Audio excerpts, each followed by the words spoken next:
Bismillahirrahmanirrahim. Assalamualaikum warahmatullahi wabarakatuh.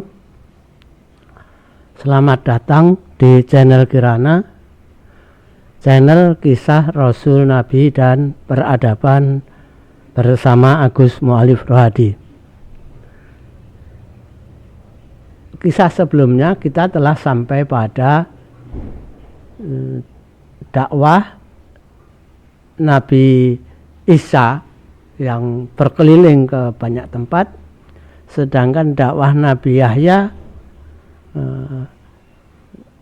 berbeda tapi melengkapi apa yang telah dilakukan dalam dakwahnya Nabi Isa, yaitu di mana orang yang ingin bertobat itu mendatangi Nabi Yahya untuk menyatakan taubatnya dan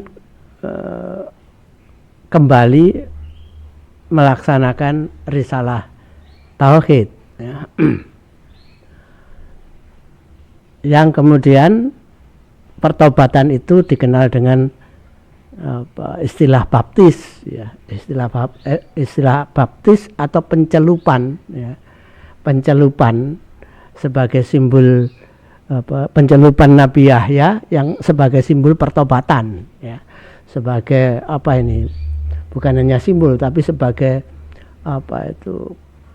kehendak untuk bertobat, sebagai sebagai sarana untuk menyatakan kehendak bertobat,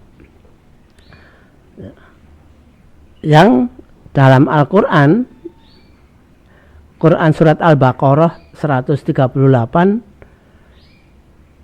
pencelupan Nabi Yahya ini kemudian diperbaiki dengan sebutan sikbah atau sikbatullah, ya, sikbatullah atau celupan Allah, yang intinya adalah membaca 2 kalimat syahadat, sehingga paling tidak kaum muslim itu melakukan pertobatan dalam sehari 5 kali, ya. Jadi itu cara yang sangat efektif. Karena apa? Dalam rentang waktu antara sholat yang satu dengan sholat yang lain, mungkin kaum muslim ada yang membuat dosa, ya. Dengan pertobatan itu melalui sholat itu, insya Allah dosanya kaum muslimin dapat diampuni oleh Allah, dapat syafaat dari Nabi Muhammad Sallallahu Alaihi Wasallam. Itu yang diperbaharui oleh agama Islam, ya. Sedang ajaran Nabi Yahya sendiri dalam kitabnya yang disebut Dirasah Ihya, ya, atau ajaran kehidupan Nabi Yahya, dalam Quran surat Al-Baqarah 62, Quran surat Al-Maidah 69, dan Al-Hajj 17 menyebutkan praktik hidup dan ajaran keagamaannya yang dianut oleh para pengikut Nabi Yahya, yang kemudian ajaran ini disebut agama Sabi'in atau Sabi'ah, ya. Itulah kisah yang kemarin,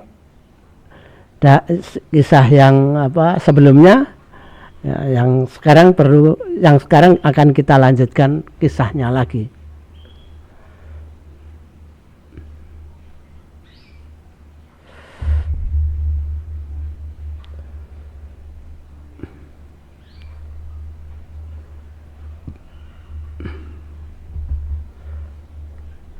Nah, kita masuk pada apa yang terjadi di dalam istana kerajaan Bani Israel, ya, yang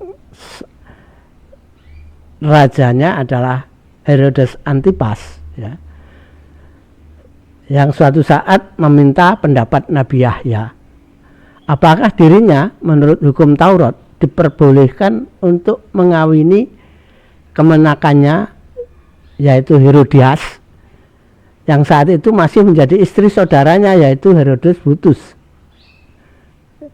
Jadi iparnya ini mau dikawini kan gitu ya.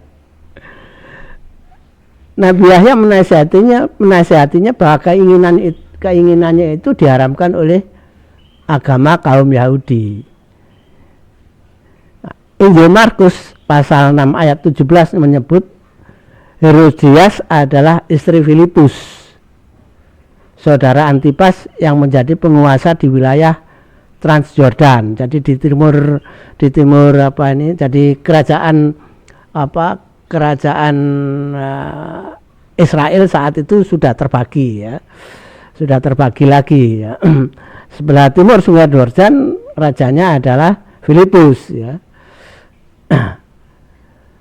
Namun dalam Injil Markus ini terdapat perbedaan dengan catatan sejarah di mana Herodias adalah istri Herodias Brutus ya. Mana yang benar ya, antara Injil Markus ataukah catatan sejarah ini? Ini monggo silahkan dicari kebenarannya ya. Apakah informasi dalam Injil Markus diperoleh dari orang yang salah ya, ataukah sejarah mencatat salah? Mana yang lebih kuat ya? Antipas sebenarnya menghormati Nabi Yahya dan tidak berani menentangnya. Namun Antipas memenjarakannya ya. Mengapa memenjarakannya? Karena Herodias sangat marah dengan penentangan Nabi Yahya itu. Jadi yang punya keinginan kuat untuk perselingkuhan, yang paling kuat dalam perselingkuhan ini sebenarnya adalah Herodias ya.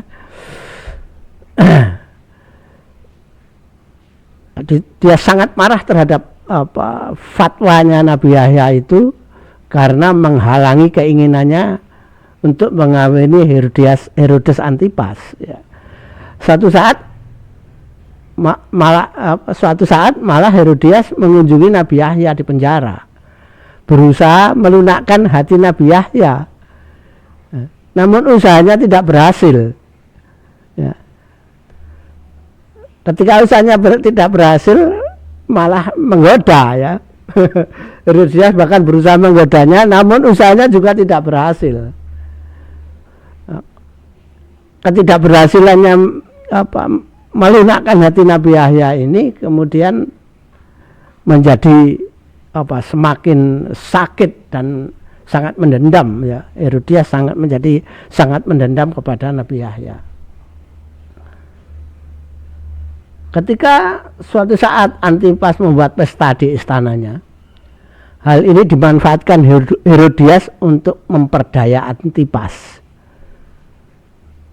Putrinya yaitu Salome ya, nama Salome itu nama dari putri Herodias dan Filipus ya. Jadi nama putri raja Salome itu. Kalau di sini kan dibuat permainan, nama Salome ini di Indonesia ini dibuat permainan ya. Putrinya yaitu Salome diperintahkan menari di hadapan Antipas hingga semua pakaiannya terlepas semua, menjadi telanjang ya. Jadi menjadi penari telanjang di hadapan Herodes Antipas ya. Terus disuruh mendekat sama ibunya, suruh mendekat pada Herodes Antipas ya, untuk meminta hadiah dari menarinya itu ya. Dan ketika hal itu disampaikan kepada Antipas menjawabnya apapun yang diinginkannya akan dikabulkan. Senang ya. Jadi Antipas dengan kode dari Herodias dengan menyuruh Salome ini senang ya. Meskipun dia tidak tahu sebenarnya maksud Herodias bagaimana ini ya. Dan ternyata betul. Jadi akhirnya Salome ini ketika Antipas telah berjanji akan memberikan apapun yang diinginkannya, kemudian menemui ibunya ya. Bertanya pada ibunya sebaiknya minta hadiah apa pada Antipas ya. Ternyata Herodias kemudian memerintahkan Salome agar meminta pada Antipas berupa kepala Nabi Yahya yang ditaruh di dalam nampan. Jadi ini permintaan Herodias kepada Antipas agar Nabi Yahya dipenggal kepalanya dan kepalanya ditaruh nampan dan dihadiahkan kepadanya. Permintaan itu kemudian disampaikan kepada Antipas yang tentu menjadi terperanjat dengan permintaan tersebut ya. Kaget dengan permintaan yang luar biasa ini ya. Namun dia tidak mengingkari janjinya, tidak mampu untuk mengingkari janjinya yang kepada Salome. Jadi lebih berharga janjinya pada Salome daripada kepalanya Nabi Yahya. Itu yang terjadi. Meskipun dengan raut sedih kemudian Antipas memerintahkan pengawalnya untuk memenggal kepala Nabi Yahya. Ya. Setelah dipenggal kemudian ditaruh dalam nampan, diserahkan kepada Salome, yang oleh Salome kemudian diserahkan kepada Herodias ya, kepada ibunya dan Antipas.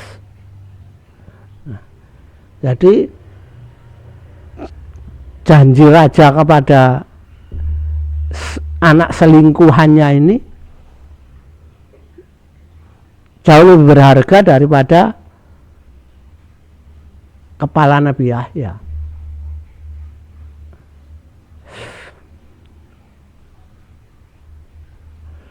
Ya, meskipun dia memegang dengan rasa sedih ya.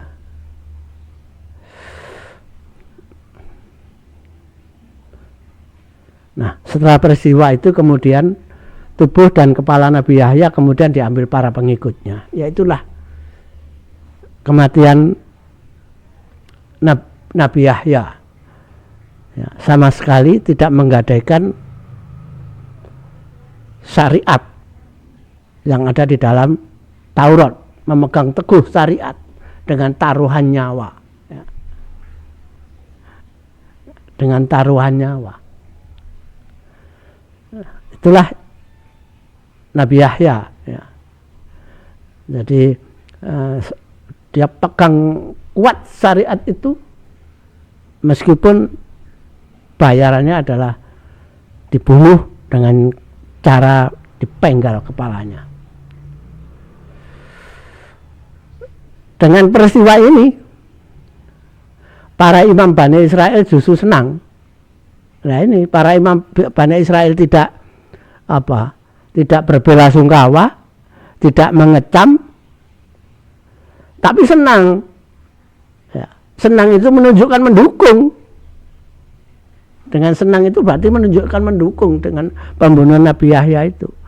Karena mereka terganggu, perbuatan mereka terganggu dengan dakwah Nabi Yahya maupun Nabi Isa. Dakwahnya para imam ini, cara berdakwahnya imam ini yang menyalahgunakan ayat, menjual ayat-ayat dalam Taurat ya, dengan harga yang rendah, menjual dengan harga yang rendah. Senang dengan pembunuhan Nabi Yahya yang mempunyai arti bahwa mereka itu mendukung apa yang telah dilakukan oleh Antipas. Ya, Antipas tentu senang dengan kegembiraan para imam Bani Israel yang berarti mendukung perbuatannya itu, tidak mengecam sama sekali perbuatannya. Para imam ini sama sekali tidak mengecam perbuatan Herodes Antipas memenggal kepala Nabi Yahya. Mereka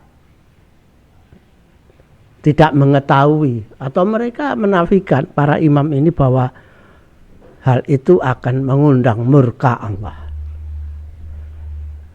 Karena mereka para imam yang sangat mengetahui syariat agamanya, mendakwakan syariat agamanya, tapi ada perbuatan seperti itu, para imam malah mendukung, malah bergembira ria, malah berpesta tanpa susah payah kehilangan musuh. Berpesta pora karena tanpa susah payah kehilangan musuh, salah satu musuh. Nantinya pembunuhan ini akan menjadi salah satu sebab turunnya azab yang kedua kepada bangsa Yahudi. Ya. Nantinya ini mereka membunuh nabinya tanpa alasan. Kepala seorang nabi dijadikan hadiah perkawinan hasil perselingkuhan antara raja dan iparnya, raja dan ratu, antara raja dan ratu ipar, ratu ipar, ya, ipar yang bersatu seratu. Ya, itulah kelakuan kaum Yahudi pada saat itu. Ya, harus saya sebut kaum Yahudi karena Israel Samaria sudah nggak ada ceritanya. Ini adalah kelakuan kaum Yahudi. Hukuman kedua itu berlaku untuk hukum Yahudi. Hukuman Allah pada Quran surat Al-Isra ayat 4 sampai 7 yang menyangkut hukuman kedua itu adalah nantinya jatuhnya kepada kaum Yahudi. Kalau Israel Samaria hanya sekali dihukum tapi kemudian tidak bisa bangkit lagi. Ya. Bangkitnya itu nanti Israel Samaria itu setelah Perang Dunia Pertama. Ya. Setelah 2500 tahun. Ya.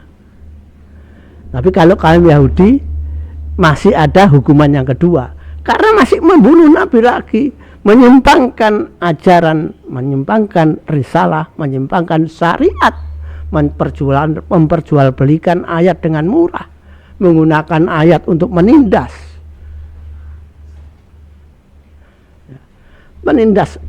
masyarakatnya sendiri. Para imam agama itu yang justru menindas dengan cara menjual, membuat fitnah dengan ayat-ayat, membuat kisah bohong dengan mengutip ayat-ayat, menyakiti fisik dengan alasan ayat-ayat. Itu yang terjadi pada kaum Yahudi pada saat itu.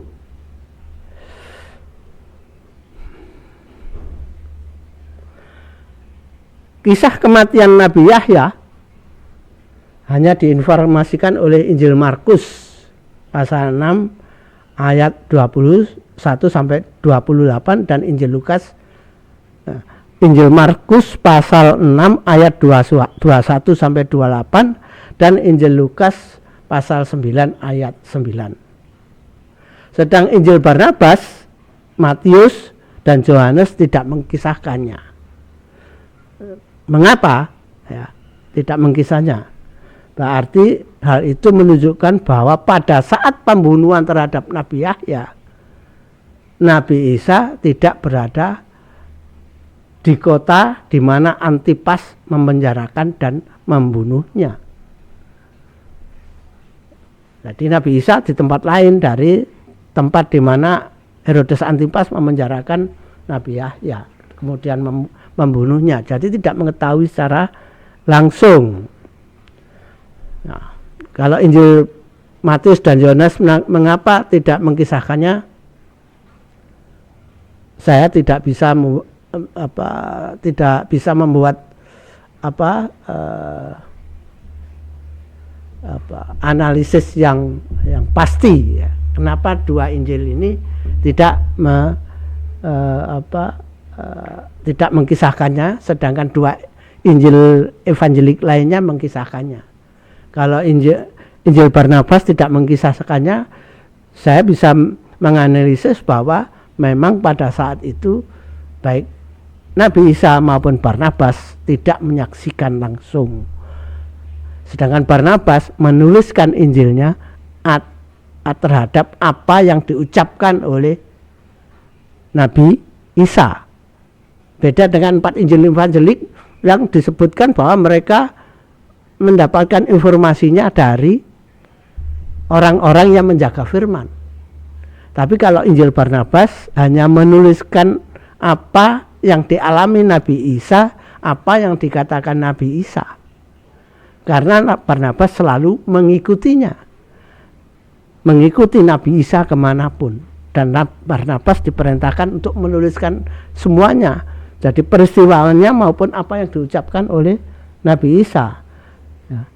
Sedang peristiwa pembunuhan Nabi Yahya tidak tertulis.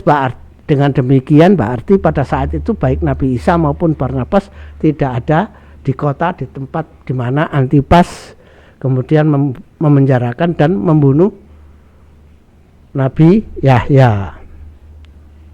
Jadi di situ perbedaannya. Ya. Karena Barnabas menuliskan peristiwa maupun perkataan yang didengarnya, perkataan Nabi Isa yang didengarnya, peristiwanya apa dituliskan, tanggapannya Nabi Isa dituliskan, atau wahyu yang diterima oleh Nabi Isa yang disampaikan kepada para muridnya itu dituliskannya. Yang itu yang ada dalam Injil Barnabas ya. Ini adalah gambar bagaimana kepala Nabi Yahya kemudian ditaruh dalam suatu nampan yang diterima oleh Salome ya.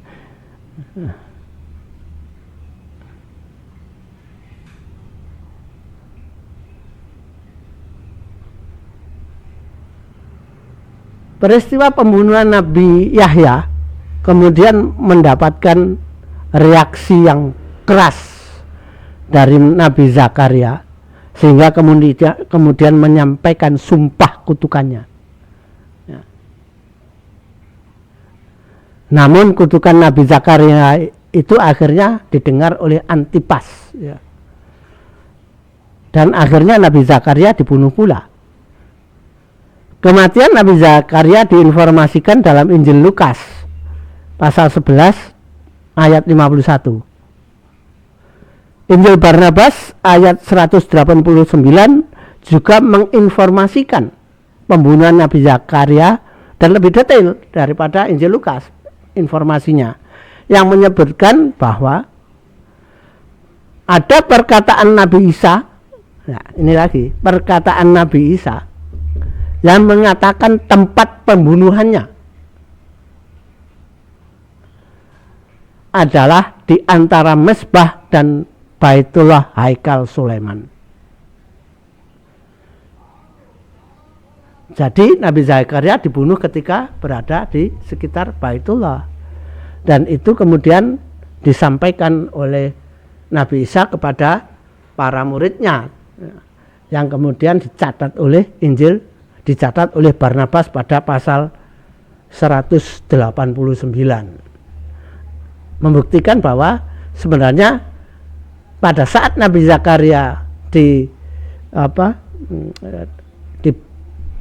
dibunuh, Nabi Isa maupun Barnabas tidak ada di tempat tersebut, tapi Nabi Isa mengetahui kemudian disampaikan kepada muridnya di mana tempatnya Nabi Zakaria dibunuh.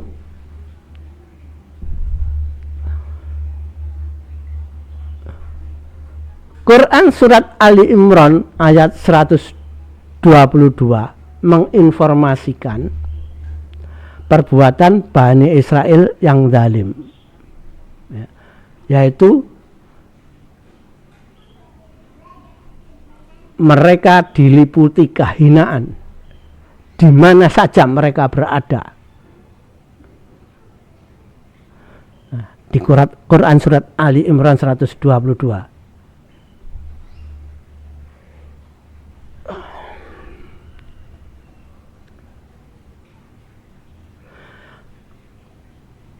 Kecuali jika mereka berpegang pada tali agama Allah dan tali perjanjian dengan manusia.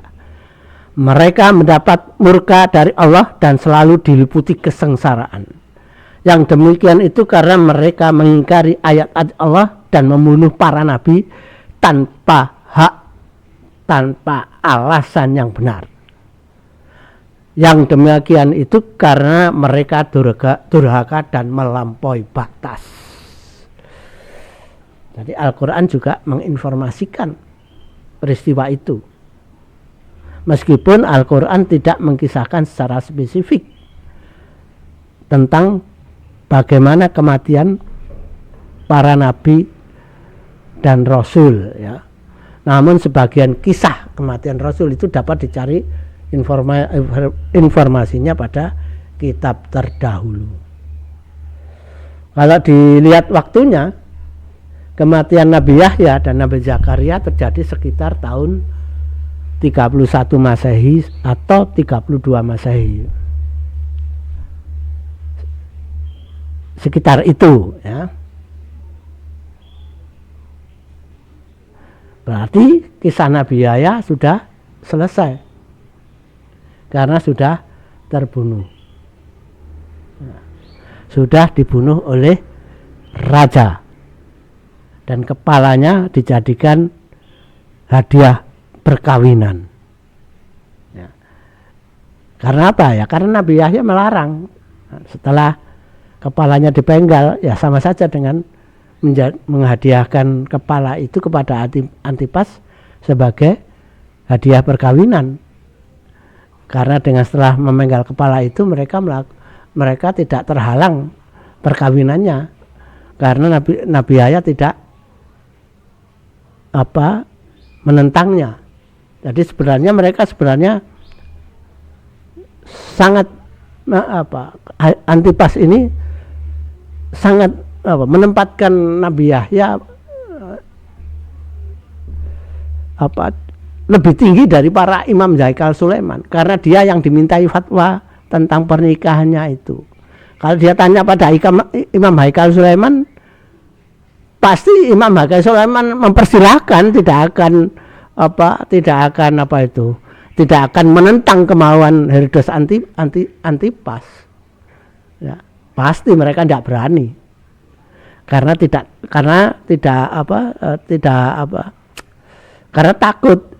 takut bisa kehilangan jabatannya sebagai Imam Haikal Sulaiman. Nabi Yahya bukan Haikal Sulaiman, tapi dia berdakwah pada masa itu meskipun tidak diakui sebagai nabi oleh Bani Israel, tapi kedudukannya lebih tinggi dari para imam, ditempatkan demikian oleh Bani Israel, ya. Bani Israel, raja maupun Antipas maupun raja mereka, ya. Meskipun raja sendiri, Raja Antipas juga tidak mengakuinya sebagai nabi, ya. Ya itulah Bani Israel, ya. Nabi dan Rasulnya pun ditentang, ya. Banyak Rasul dan Nabi yang ditentang oleh Bani Israel itu. Dan kali ini yang menentang adalah para imam. Pada masa Nabi Isa dan Nabi Yahya yang masa kenabian dan kerasulannya itu dalam waktu yang sama. Mereka dua-duanya ditentang oleh para imam, ya, para pemimpin agama. Para pemimpin agama sendiri yang menentang. Jadi musuh Nabi Isa dan Nabi Zakaria itu sebenarnya ya para imam itu. Para imam agama Bani Israel, para imam agama Yahudi, musuh sebenarnya dari Nabi Isa maupun Nabi Yahya. Oleh karena itu, Antipas untuk memperkuat keinginannya tidak bertanya kepada para imam itu karena apa? Pasti mereka tidak berani membantah permintaan Antipas, ya. Tapi Nabi Yahya belum tentu mengiyakan dan memang terbukti melarang, ya, meskipun akhirnya harus dibayar, ya, fatwanya itu dilarang, fatwanya yang melarang Antipas menikah dengan Herodes itu berakibat nyawanya melayang. Itulah yang terjadi pada Nabi Yahya, dan itulah perbuatan Bani Israel, khususnya para imam agama Yahudi, ya, yang menyambut gembira hukuman itu, menyambut gembira pembunuhan terhadap Nabi Yahya itu. Nah, kita kemudian melanjutkan pada bagaimana Nabi Isa dalam berdakwah. Khutbah Nabi Isa di setiap kota selalu menimbulkan kerunan besar seperti yang sudah saya sampaikan sebelumnya. Khutbahnya, mengapa dia dibenci? Ya karena ya tidak jauh berbeda dengan apa yang diucapkan Nabi Zakaria yang sering mengkritik cara hidup Imam Haikal Sulaiman, ya, terutama para imam Farisi, ya, yang akidahnya memang mendukung para penguasa, ya, sedang para penguasa saat itu justru menindas dan menghisap kaumnya sendiri, meskipun saat itu para penguasa justru menindas dan menghisap kaumnya sendiri, tetap didukung, tidak memperingatkan penguasa, ya, tidak mengingatkan raja, tidak memperingatkan para penarik pajak, pejabat penarik pajak dan sebagainya, ya. Karena mereka memang melakukan perbuatan yang melanggar syariat agama Yahudi, ya.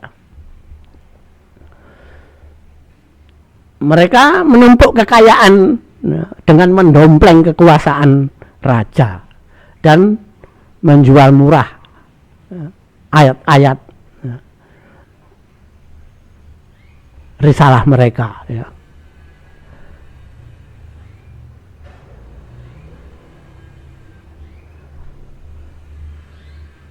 Ini salah satu contoh lukisan saja, ya, bagaimana Nabi Isa kalau berkhutbah yang selalu menimbulkan kerumunan besar, ya, di mana-mana selalu menimbulkan kerumunan besar. Banyak pengikutnya Nabi Isa ini banyak, ya. Ya pasti pengikut mereka itu bukan para imam, bukan pejabat pajak, bukan pejabat kerajaan, ya,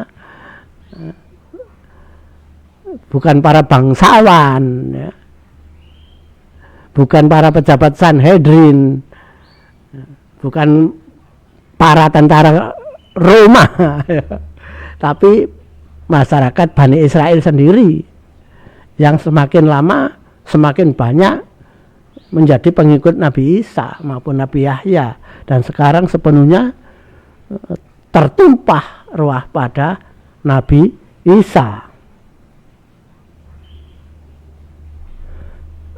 Meskipun mungkin ada orang-orang asing yang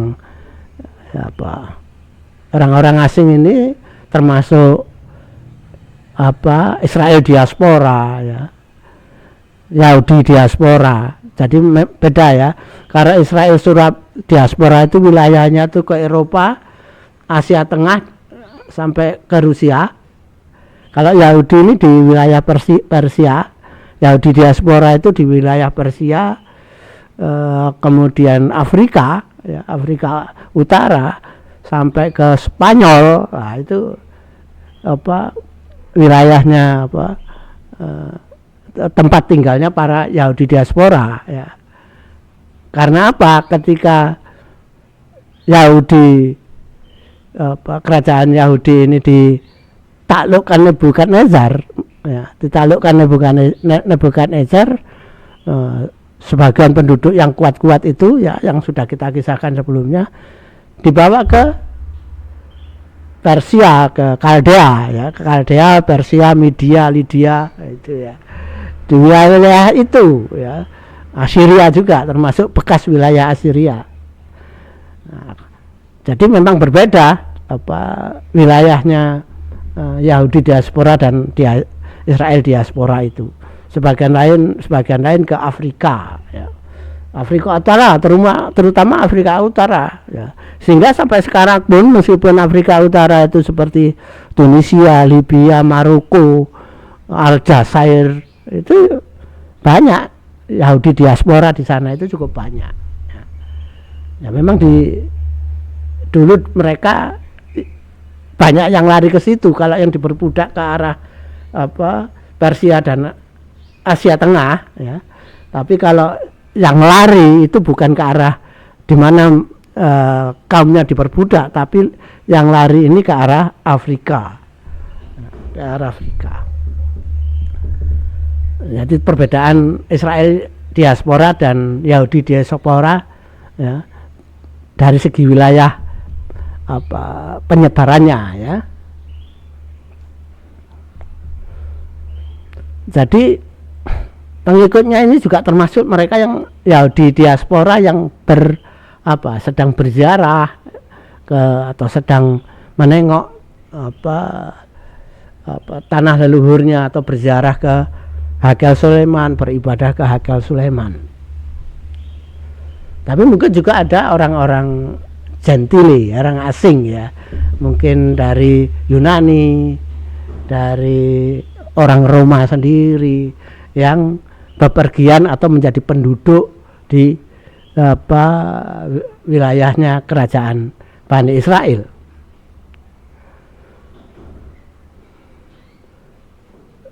Mengapa cukup luas kaumnya Nabi Isa itu ya, cukup luas pengikutnya Nabi Isa itu karena khutbah Nabi Isa itu menembus batas-batas tradisional yang tercipta dari tradisi Haikal Sulaiman yang menciptakan pemisahan antara ruang golah dengan ruang goyim ya, yang tercipta ya, ruang golah dan ruang goyim ini tercipta dari hukum Uzair dan hukum Nehemia ya, karena ada anunya ya, sudah kita kisahkan sebelumnya mengapa sampai terjadi peristiwa itu sehingga muncul kaum golah dan kaum goyim ya, yang hukum itu telah berumur ratusan tahun dan juga menembus batas-batas ya. Jadi khutbahnya Nabi Isa ini telah menembus batas-batas itu, telah menembus, jadi terus menghancurkan batas-batas golah dan goyim yang sudah berumur ratusan tahun itu ya. Sehingga pengikutnya juga semakin luas ya, bukan hanya kaum Yahudi yang baik dari ruang golah maupun ruang goyim ya, tapi juga dari diaspora dan orang asing ya, itu pengikutnya ya, sehingga semakin luas ya, semakin banyak pengikut Nabi Isa.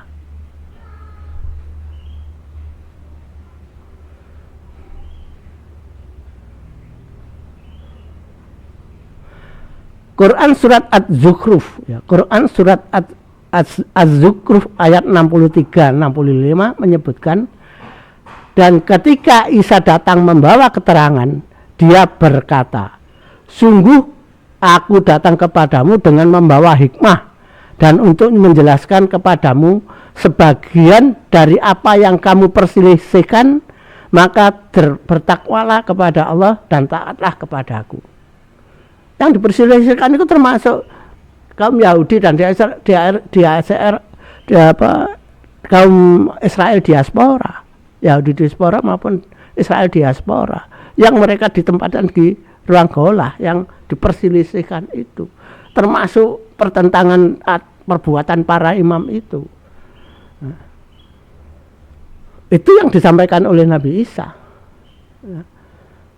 Dia menembus itu semua. Sungguh Allah, Dia Tuhanku dan Tuhanmu, maka sembahlah Dia. Ini adalah jalan yang lurus. Namun golongan-golongan yang ada, yang saling berselisih di antara mereka, terutama Farisi, Farisi dengan Saduki,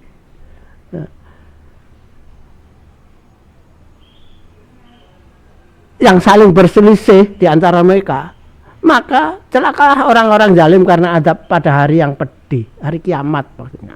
Mereka kan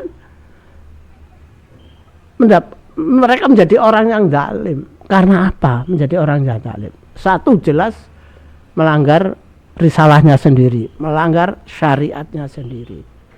Ya. Kemudian pada saat dijajah mereka bertentangan bertentangkan pendapat tentang penjajahan. Mereka saling merasa benar atas peristiwa penjajahan pada diri mereka sendiri. Berebut benar pendapatnya. Mereka tidak mau bersatu, berpisah golongan. Nah, golongan akidah ini tidak mau bersatu untuk membantu kaumnya yang dijajah, yang diperas oleh pajak, yang disakiti, yang ditindas, sehingga mereka menjadi miskin. Terbukti dengan mereka itu banyak penyakitan, sakit lepra, wabah lepra di mana-mana, orang lapar di mana-mana, di jalan-jalan banyak pengemis, banyak perzinahan, pelacuran, menjual diri untuk sekedar bisa hidup, bukan sekedar untuk bersenang-senang, bukan untuk bersenang-senang, tapi menjual diri karena tidak ada lagi yang bisa dikerjakan untuk hidup. Ya. Itulah Bani Israel pada saat itu. Ya. Tapi justru para imamnya menyalahgunakan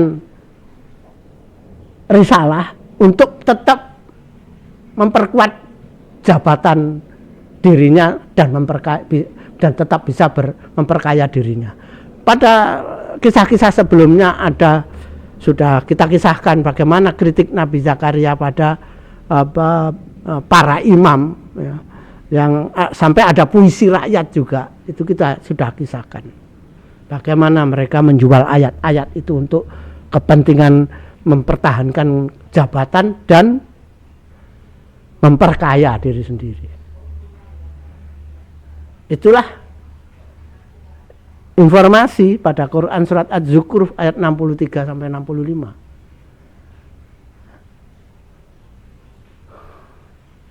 Sudah tertindas, tapi masih seperti itu perbuatannya. Dan nanti akan ada akibatnya. Saya kira untuk kali ini cukup pengkisahannya. Mudah-mudahan menambah wawasan peristiwa pada masa itu dan bagaimana perlakuan para imam terhadap agamanya sendiri maupun kepada kaumnya. Ya. Bahkan membunuh nabi dan perlakuannya terhadap nabi maupun rasul. Perlakuannya terhadap Nabi Zakaria, Yahya dan Isa. 2 orang nabi sudah dibunuh, Nabi Zakaria, nabi dan rasul yang dibunuh, Nabi Zakaria, Nabi Yahya, kemudian disusul pembunuhan Nabi Zakaria. Ya, saya kira itu yang bisa saya sampaikan, mudah-mudahan bermanfaat, menambah pengetahuan kita bersama. Saya kira cukup. Billahi taufiq wal hidayah. Assalamualaikum warahmatullahi wabarakatuh.